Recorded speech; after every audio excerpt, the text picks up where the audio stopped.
Hello friends, welcome in उपल mathematics. आज हम एक्सरसाइज 4.1 का सेकंड क्वेश्चन कंप्लीट करेंगे। तो क्वेश्चन है represent the following situation in the form of quadratic equation. हमने जस्ट इनको क्वाड्रेटिक इक्वेशन में कन्वर्ट करना है, ठीक है।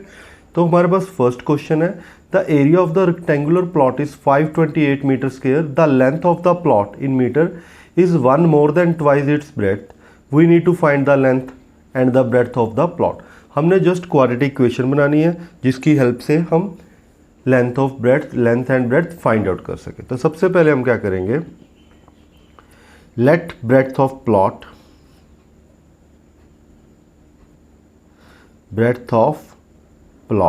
तो हम क्या लेट करते हैं x, तो यहां हम क्या लेट कर लेंगे x मीटर, ठीक है। एंड लेंथ ऑफ प्लॉट तो देखो इन्होंने क्या लिखा है, the length of the plot is 1 more than twice its breadth, मतलब twice its breadth and 1 more than, ठीक है। और इसका एरिया हमारे पास क्या दिया हुआ है, एरिया दिया हुआ है 528 मीटर स्क्वायर। और एरिया का फॉर्मूला क्या होता है, लेंथ इनटू ब्रेड्थ। तो यहाँ हमारे पास क्या हो जाएगा 2x प्लस 1 इंटू एक्स, हमारे पास क्या आ गया 528 मीटर। अब मल्टीप्लाई कर दो, 2x into x 2x square plus x equal to 528, तो 2x square plus x minus 528 equal to 0, ठीक है। तो ये हमारी इक्वेशन है। तो इसके लिए हम लिखेंगे this is the equation required to find length and breadth. तो ये था हमारा सेकंड का फर्स्ट क्वेश्चन। इसमें सिर्फ हमने क्वाड्रेटिक इक्वेशन बनानी है, आगे वैल्यू नहीं फाइंड आउट करनी। इन्होंने स्पेशल बोला represent the following situation in the form of the quadratic equations, ठीक है। ये था हमारा सेकंड का फर्स्ट पार्ट। तो चलते हैं सेकंड पार्ट पर। सेकंड पार्ट है हमारे पास the product of the two consecutive positive integer is 306, we need to find the integer. तो हमारे पास कंसिस्टिव इंटीजर क्या होता है, जैसे 6 है तो 6 के बाद क्या होगा 6 प्लस 1 7, जैसे 8 है तो 8 के बाद अगला नंबर क्या होगा 8 प्लस 1 9। ऐसे हम क्या लेट कर लेंगे, let first integer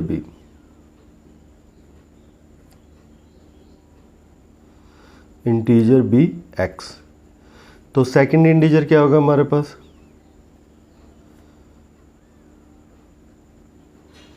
second integer क्या होगा x प्लस 1, उसके नेक्स्ट नंबर। अब इन दोनों की प्रोडक्ट हमारे पास क्या दी हुई है, x into x plus 1 equal to 306। अब मल्टीप्लाई कर दो x स्क्वायर प्लस x 306, तो x square plus x minus 306 equal to 0।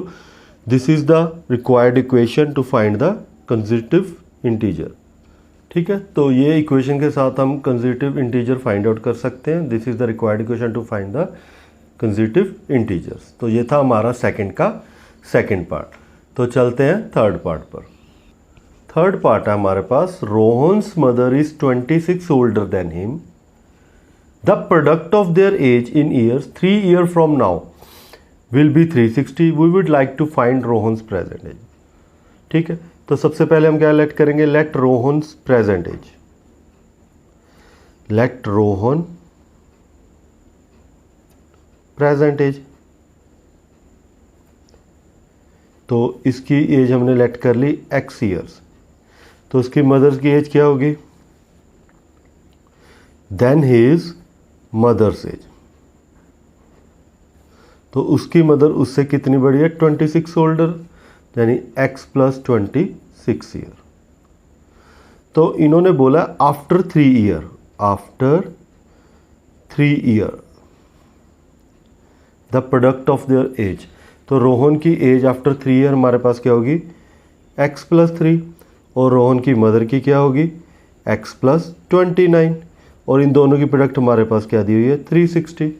अब बस मल्टीप्लाई कर दो, x इंटू एक्स हमारे पास क्या हो जाएगा x square 29x 3x 29 into 3 87 equal to 360। तो x square 29 plus 3 32x 87 minus 360, ठीक है। तो नेक्स्ट है हमारे पास x square plus 32x 87 minus 360 is minus 273। ठीक है। Then this is the required equation to find the Rohan's age. This is the required equation to find the Rohan's age. Rohan's age. तो ये था हमारा थर्ड पार्ट। तो चलते हैं लास्ट पार्ट पर, ठीक है। एक्सरसाइज का लास्ट पार्ट है।